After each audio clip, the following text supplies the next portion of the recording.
Joining me right now is Labour MP Khalid Mahmood. He's a Labour MP for Birmingham Peribah.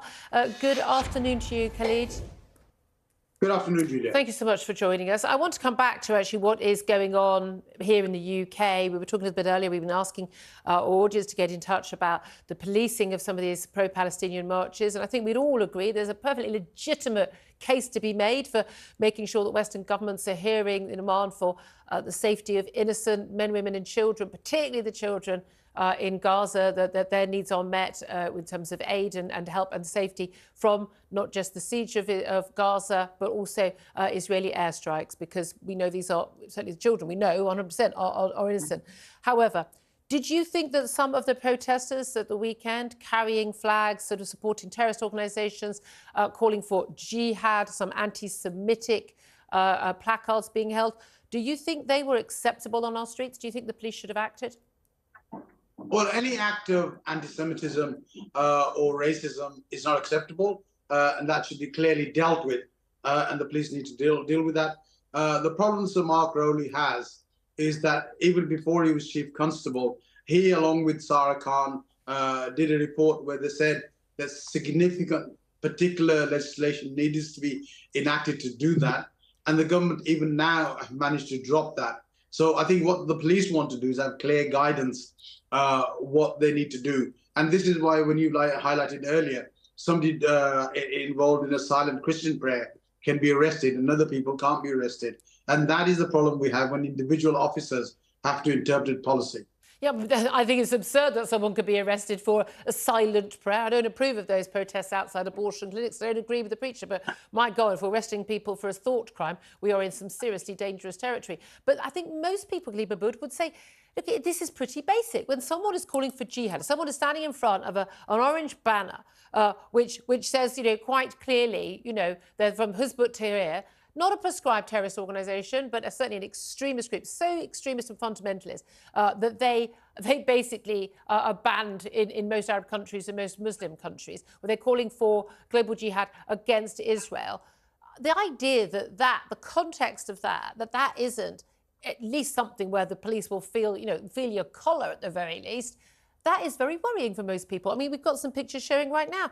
We've got, a flag, which would be associated with Islamic extremists. When the Israeli government talk about how, Hamas needs to be treated as you would ISIS, as you would Al-Qaeda, they're right, aren't they? And when you've got people chanting Hamas, pro-Hamas slogans, not just pro-Palestinian, but pro-Hamas slogans, the terrorist organisation in charge of running the Gaza Strip, with cries like "from the river to the sea, Palestine will be free," i.e. the obliteration of the nation-state of Israel, we should act.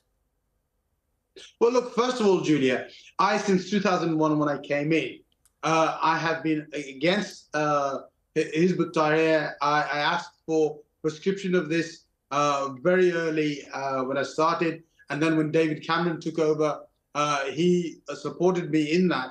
But unfortunately, when he came into power, he wasn't able to do it. The Home Office has always objected to that, and I've said that this should be prescribed.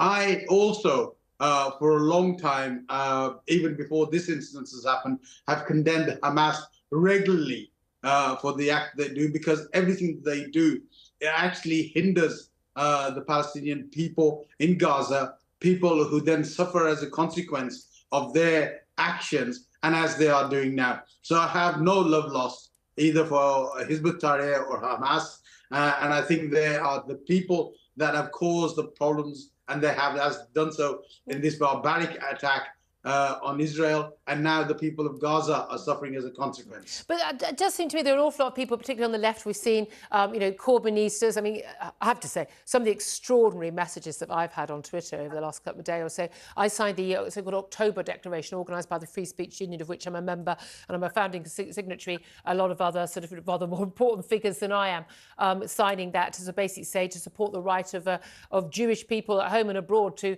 live safely, particularly here in Britain, when we see extremism and anti-Semitism on the rise against Jewish people.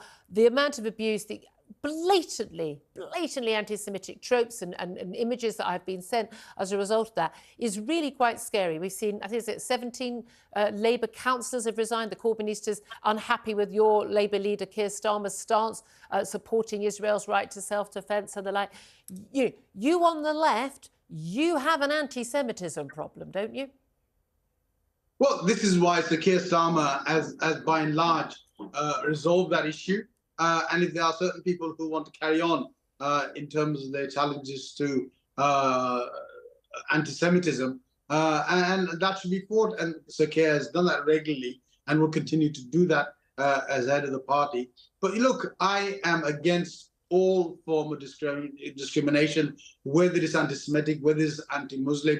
All those things need to be held in place. Nobody has a right to victimize any particular community based on their religion or their creed, and that is wrong, and I will always defend those rights. Khalid Mahmood, Labour MP for Birmingham Perry Barr, thank you very much for joining us.